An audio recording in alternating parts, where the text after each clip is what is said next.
Shubor nakaslem jong unong san hima.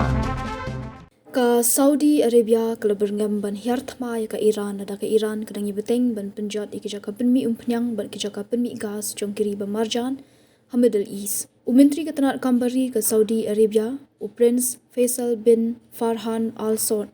Ula berngam ya ka Tehran da ka baong ka jingya sha jong kari jong u ban kiri Gulf kala janpoi sha uput bakimla sha shu. Ulaong baka Riyadh ka khot ya ka Tehran bakan perkhat bhai ka jingle jongka namar baka Saudi Arabia.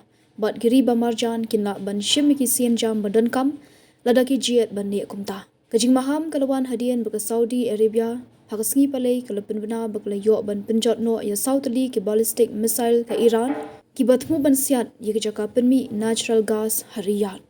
Ula ongru baka Tehran kala thmu lepa ban kala lek khnang ban thombor ya kiri ma marjan jongka. Ula ongru baki nong yalam ka Saudi kimtiang ya jing thombor ka Iran.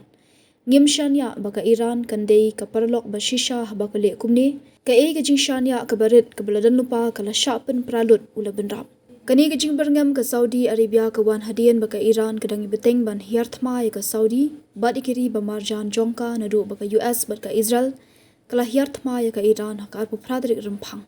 Ka Iran kala penjot ya kijaka bo umpnyang kijaka penmi umpnyang bat gas jong kiri ba marjan ka balwan ra ka jing kiodor ka umpnyang ha ka perthei bat kala aru banwan ra ka jing kerdo umpnyang ha ka perthei namar kiri ha Middle East kidei ki ba khlan ka jing penmi ya ka umpnyang bat kiri ka perthei ki julet thiet na kidei kiri dang khandiat sngi ka jaka shalan gas bat ka jaka penmi gas ba he tam ha ka perthei ka badan ha Qatar kala sha penjot ha ki namding ka Iran ka Qatar kala penbena bakinong penlip ding kila la ban penlip ya ka ding na ka jing sha siat missile ka Iran kumjuru ka Abu Dhabi kala ong bakala phak hanglut ya ki jaka penmi gas namar ka jing beteng ka Iran ban thombor baro shimiet ha ki jaka ka bala ban wan ra jingma.